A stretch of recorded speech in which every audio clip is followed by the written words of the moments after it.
This information was originally presented to building and curriculum leaders from IU13 schools on the afternoon of February 11th, 2013. Joey Ryder-Bertrand and Amanda Paveglio co-presented. Joey is the MSP Project Director and Amanda is the MSP Project Coordinator. For publishing purposes, this presentation has been split into 3 parts. This is Part 3. Welcome! Part 3 of our presentation will cover the following topics: a description of our school involvement model, benefits to schools and teachers, and next steps for schools wishing to participate in Pulse. An overview of the grant program, a side-by-side comparison of Project ARMS and Pulse, and school eligibility requirements have been covered in Part 1 of this presentation, which has been recorded separately. The results of our needs assessment surveys and how the content, theme, and partners involved in Pulse reflect that needs assessment has been covered in Part 2 of this presentation, which has also been recorded separately. So let's take a look at our project design and how schools would be involved. As we mentioned before, we'd be looking for building-level teams from area schools to participate. Those teams would be comprised of teachers of math, science, and/or tech ed. We'd want representatives from at least 2 of those departments from each team.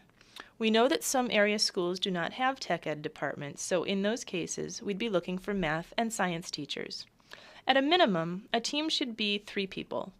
We could certainly work with more teachers per building, 6 or 7 or 8 or 10 or even 12 if a large school got most of their STEM teachers on board. But for our professional development activities, we'd need at least 3 people per building from at least 2 different STEM departments. For this illustration, let's imagine that there are 15 school buildings that sign up to participate. A district could have multiple schools signed up if, for example, its middle school and its high school were both eligible. Each of those schools would also have a participating administrator, shown by these small orange boxes. Those 15 schools would go into a lottery. And out of the lottery, we would randomly assign those 15 schools into the Pulse intervention group for each of the 3 proposed project years. This is where the randomization for our experimental study comes in. Any school wishing to participate will get a chance to do so. It's just randomized which year they would participate. So here are the 3 project years, starting this summer and running through school year 2015-2016. For each project year, we would also need a set of control group schools. Our intention is that those who are in the intervention group in year 2 would be in the control group in year 1, and that similarly, the year 3 intervention group would be the year 2 control group. For year 3, we would need to find control group schools elsewhere. The year 1 intervention group would not be able to serve as the year 3 control group because they'd have gone through the treatment already, the Professional Development Institute and the school year professional development, and will hopefully be experiencing a lasting impact from that experience that would keep them from being a clean control group sample, as it were. It's possible that we could approach schools who are currently ineligible to participate in Pulse to serve as the year 3 control group. With each project year, a new set of intervention group schools would cycle in, and the previous year's school would cycle out. But our intention would not be to say, okay, thanks, bye, and leave schools hanging once they've participated in Pulse. We plan to seek additional funding from a non-MSP source that would allow us to build a sustainability plan for schools to take advantage of, if they wish, after having participated in Pulse. The nature of that sustainability plan and where the funding comes from is unknown right now. We need to get through this application first. We wouldn't have to start sustainability activities until summer 2014 at the earliest, and by the time we get to summer 2016, it would be time to do another MSP grant application, at which point we would potentially reset Pulse and modify it if necessary. Here is a graphic representation of the professional development activities each teacher in Pulse will receive. The green portion is the Summer Institute, 80 hours. The blue portion during the school year is 20 hours of individual content mentoring with a coach mentor, very similar to what's been going on in Project ARMS. Simultaneous to that, the pink portion represents another 20 hours during the school year spent working with a STEM facilitator who will coordinate professional learning community activities and other building level and/or integrative STEM work for teachers on an as-needed basis.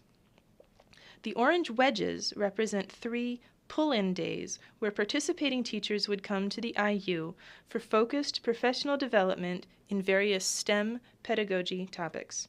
For those days, IU 13 would reimburse districts for substitutes. All told, a teacher participating in Pulse would get 144 hours of STEM content and pedagogy professional development between the summer and the following school year, and this cycle would repeat for each of the 3 project years. This slide shows a draft plan of what the Summer Institute might look like. We must have 2 weeks or 10 8-hour days. How those days would be spent is still under development. The Mondays and Fridays of each week would be at the IU 13 Conference Center. The Tuesdays through Thursdays would be in various locations as the Institute faculty and staff see fit. We would have together time where everyone at the Institute would discuss STEM design challenges, pedagogy topics, different models for integrating STEM, depth of knowledge in STEM, and assessing STEM projects. There would also be field trips or field work and perhaps a full day of guest speakers or industry leaders coming to talk about real-world applications of STEM content, particularly related to agriculture. We'd also have days organized into breakout sessions by content area, as shown by the orange, yellow, blue boxes. In those sessions, we would differentiate at least by STEM discipline, math, sciences, tech ed, if not further. That could perhaps look like middle school math, algebra, advanced math, life sciences, physical sciences, earth science, and tech ed. Finally, some sessions would be differentiated by building team, shown by the gray and white striped boxes with PLC on them. These would be times for the teams to start some initial co-planning or to plan for integrative STEM activities that would happen in their buildings in the coming year. The IU 13 STEM facilitator would also meet with PLCs during that time to set the tone for PLC activities to come. The areas where we must measure impact are unchanged from Project ARMS. They are teacher content knowledge, teaching practice, and student proficiency. Here we've laid out some of the details on how and who will be measured in each of these areas. A few changes include control group teachers will only have to take a pre-test and post-test of teacher content knowledge. Our plan would be to not have the teachers come to the IU 13 during the summer to take that test, but rather to have the test administered during faculty meetings early in their school year. Schools would be compensated for using duty time for that purpose. Control group teachers will not receive RTOP observations or have to take the SEC online, and control group schools will not have to supply data on student PSSAs or Keystones or CDTs. Intervention group teachers will still have RTOP observations, but there will be only 2 per year instead of 4, as we've had in Project ARMS. Pulse staff will also work with schools to collect information on intervention group teachers' ratings in the Danielson domains number 1 and 3. A coding system will be put in place so that data can be shared anonymously with the IU 13. Teacher names would not be included. Pulse staff will also work with schools to develop a timeline and system for accessing classroom diagnostic tools as an additional measure of student proficiency in math and science topics. There are many benefits to schools provided by Pulse. Some of the intangible benefits include increased instructional rigor in mathematics, science, and technology education classes occurring at the building level, increased teacher understanding of how science, technology, engineering, and mathematics courses can reinforce each other for increased student understanding, retention, and achievement. Building capacity through customized, sustained professional development over the course of the entire school year and beyond. And an enhanced learning culture within the school's STEM disciplines through authentic collaboration using shared language and shared knowledge.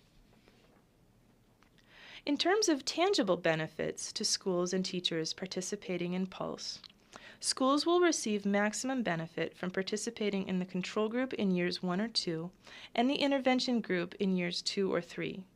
For full participation, the school would also be organizing a team of teachers. For the sake of illustration, we're going to use a team of 10 teachers, because the number is nice and round. But as previously mentioned, a team could be as little as 3 teachers. Schools will receive data collection stipends for the year that they are in the control group and for the year that they are in the intervention group. Additionally, schools will receive funds for paying for substitutes on the scheduled pull-in professional development days at a rate of $125 per teacher per day. Individual teachers will receive a participation stipend for being in the intervention group at a rate of $2,000 per teacher.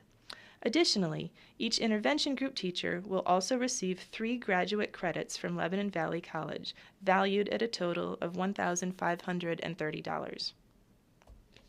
If a school were to assemble a team of 10 teachers, and again, that's for illustrative purposes only, the total dollar value of all of those benefits to teachers and schools would add up to over $40,000 that year.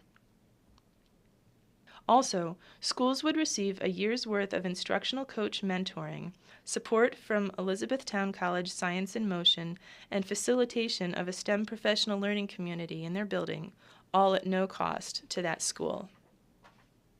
So, for schools wishing to participate in Pulse, we ask that they do the following. 1. Please let us know as soon as possible of your intent to participate. 2. Please return a signed Memorandum of Understanding. Joey Ryder-Bertrand has emailed this document to district and building leaders. 3. Please return a signed Partner Contribution and Commitments form. This needs to be signed by the district superintendent or another designated signer. Joey has also emailed this document out. 4.